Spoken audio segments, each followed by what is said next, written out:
what's up? Hello, my name is Emma, and today I want to talk to you guys about some spooky books that I want to read this fall. It is fall, which means it's Halloween. The entirety of fall leading up to October 31st is in itself Halloween. You heard it here first, folks. Today is Halloween. Autumn is the superior season, and if you disagree, you're wrong. Fall is a time of cozy sweaters, crisp wind, hot drinks, fuzzy blankets, and scary stuff. I have been in the mood for some spooky books since like June, but it is now socially acceptable to read all the spooky stuff, and I am so excited to share with you guys some of the books that are on my TBR for the upcoming month. I highly doubt I will complete all of these this October. That's just sort of the unwritten rule of TBRs. You physically will never complete every single book that is on your TBR list. But I have a collection of spooky, scary, paranormal, thriller novels that I feel are really going to get me in the Halloween spirit, and I think a lot of you will also be interested in as well. As a note, this video is being sponsored by HMH Teen, but we will be talking about them a little bit later. The first spooky book I plan to read is Hocus Pocus, the sequel. The name and the hair might seem familiar to you, as Hocus Pocus is one of the most iconic Halloween films of our generation. So with this book, the first third is sort of like a young adult novelization of the Hocus Pocus film. It is the story of Max and Allison and Danny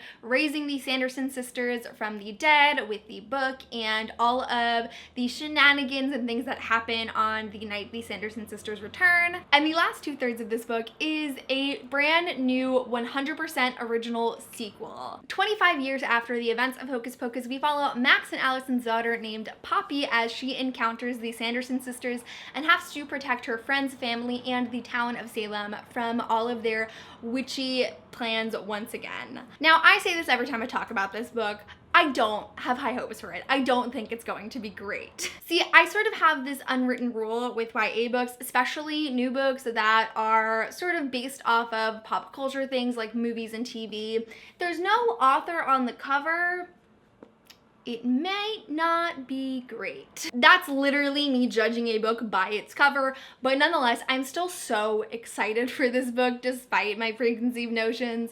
I have been watching Hocus Pocus for so long. I remember watching it when I was like probably 6 or 7 years old with my babysitter, and since then I just continually rewatch it. I love this movie. I love the atmosphere of the story, and even though I don't think this book is going to be like a literary masterpiece, I think I still can find a lot of value in it, and it'll just bring back all of those nostalgic feelings of Hocus Pocus that I love. Also, I have heard that the sequel story does feature a relationship between two girls, which is really exciting. I love that, you know, if anything else, they've taken this classic story and modernized it and made it a little bit more diverse, which I think is really great. The next book I plan to read this Halloween is the sequel to a book that I mentioned in my spooky book recommendations that I posted last year. If you want to check that out, I will leave it linked below.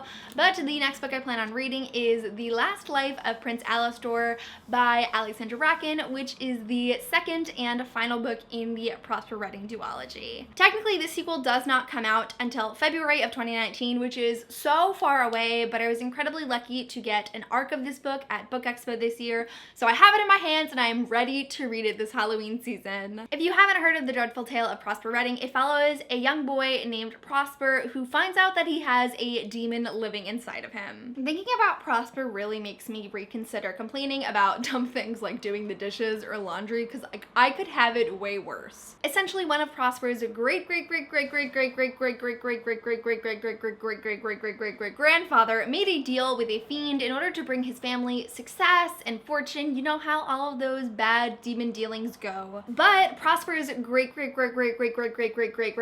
grandfather double-crossed the demon, and so Prince Alistair has awoken inside one of his descendants, namely Prosper, and is intent on bringing revenge on the entire Redding family. I really loved the first book in the series. It is just such an adorable, whimsical middle grade read that is perfect for the Halloween season. If y'all are a fan of Disney Channel original movies, this series really pushes out the Halloween Town vibes. It is not Halloween Town. It's not about this magical place where all of these different creatures get to live together, but just like the feeling of the story is really, really similar, and that's what I love about it. It's just fun, unique, and interesting, and I'm really excited to see where things go in book 2. This is like a pretty hefty sequel for what the first book was, so I'm very excited to read it. The next spooky book I plan to read this fall was sent to me by Teen, as they are kindly sponsoring this video, and it is Grimm Lovelyz by Megan Shepherd. You may have heard me talking about this book over the last couple of months because I am just so excited for it. I feel like it's one of those books that was perfectly picked for me with my interests.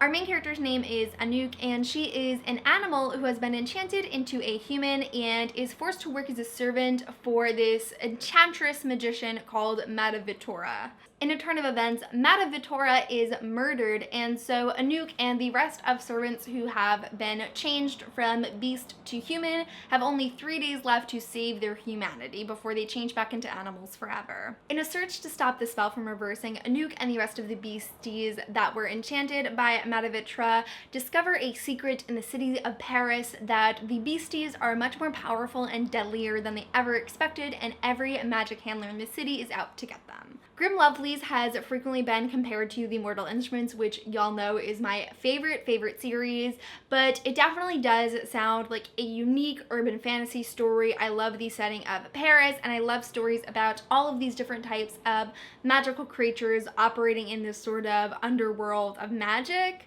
I just feel like Grimm Lovelyz has a bunch of elements that I really love in literature, and I think if they're constructed well together, it'll be a super enjoyable read for me. So if you're also interested, Grimm Lovelyz does come out on October 2nd, and it is, or at least it seems like it's going to be a perfect spooky Halloween read. If you are interested in reading Grimm Lovelyz this fall, there's actually a really awesome pre-order campaign going on right now where if you pre-order Grimm Lovelyz and submit proof of purchase to the link I have linked below, you can win this awesome Magic is Life, Life is Magic tote bag.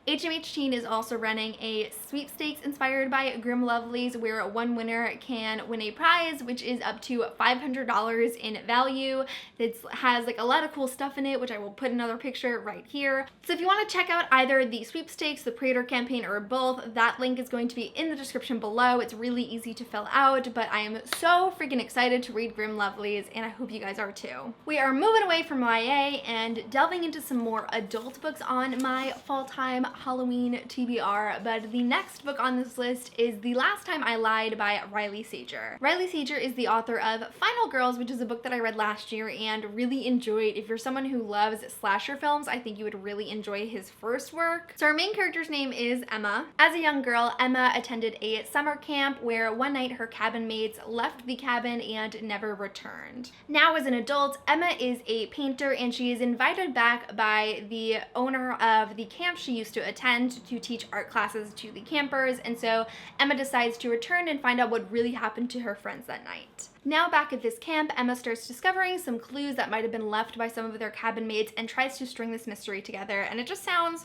so fun and like a classic spooky horror thriller novel. While I really enjoyed my time reading Final Girls, I did have some issues with the construction of the story, but they all felt like things that could be improved upon and fixed in future works, so I'm definitely anticipating seeing how I sort of mesh with Riley Sager's second book of this sort. I think it's going to be a really great one though, and I'm very excited for it. The next book I want to read this Halloween is Meddling Kids by Edgar Quintero. There were two things that drew me to this book. Number one is the cover, because it is definitely very striking, and number two is the fact that it's a sort of mixture of like Scooby-Doo and It. Basically, in 1970, a group of teenagers solved the mystery of Sleepy Lake, which was really just a bitter old man in a mask terrorizing some kids. Do you see the Scooby-Doo parallel? The present story takes place in 1990 when these teenagers are now adults. One of them has actually passed away, and as the person they apprehended all those years ago is making parole, one of them discovers that they got the wrong guy. So now the three remaining sleuths have to return to their hometown and start to uncover the real mystery of what happened back in 1977. I actually read the first chapter of this book a couple of months ago for one of the biannual Bibliothon reading challenges, and I really really liked it. The only reason I didn't choose to read the full book during the readathon is just because it felt a little dense for the readathon. The writing, the prose is very flowery and very intense,